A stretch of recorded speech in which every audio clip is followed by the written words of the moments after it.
Magus's Bride and Inuyashiki are getting a lot of attention this season, and rightfully so, but I feel like there are some shows getting overlooked, such as Children of the Whales. Produced by JC staff who release more anime each season than anyone can keep up with, this show follows the inhabitants of the Mud Whale, an island that floats across a desert sea. Being separated from the rest of the world, one of the islands they stumble across has another living on it, and they realise that their world is going to get a whole lot bigger.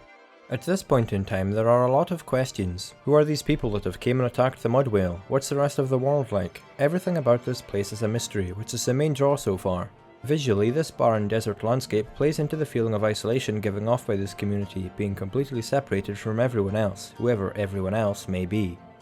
Many of the Mud Whale inhabitants have powers related to their emotions, so there's definitely a sense of mysticism about them, which the art style conveys well through their environment. The backgrounds have this scrolled look to them, the kind of thing you see when looking at old pictures or maps for example. It makes the Mud Whale seem special, like something only seen in books. Whether making the Mud Whale breathtaking to take in or showing an eerie underground environment, the watercolours nail the atmosphere of the current scene and always draw me into the moment as I find myself wanting to know more about this world. And that is the essence of the show's appeal. The art style emphasises the unique qualities of this world and engrosses you in its mystery, trying to appeal in the same way Made in Abyss did, which is an apt comparison to make. This is very much a show brimming with the same potential as Abyss, and while not an anime anyone can immediately say is the best of the season I don't think, the stellar presentation points towards a well-produced show with a potentially interesting story.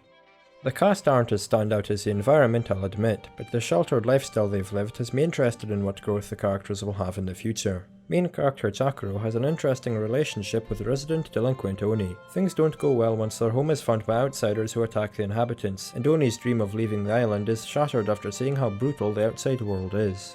The internal conflict he has results in him being at odds with Chakuro, who tries to save his people with Oni seemingly giving up, and I can't wait to see how he rises above his current state. A simpler reason perhaps, but he's also involved in the fight scenes which the show does a good job with. They're not animated masterpieces, but there's some well done directing in these scenes accompanied by a grandiose orchestral soundtrack that really gets me pumped for the current brawl. Good use of depth of field and shaky camera work at times adds weight to attacks and emphasises the more brutal aspects of the show. Interesting character designs, bright visuals that give this an aesthetic not normally seen, this show has a lot going for it right off the bat. If you want an anime with an interesting premise and good action, I can wholeheartedly recommend this.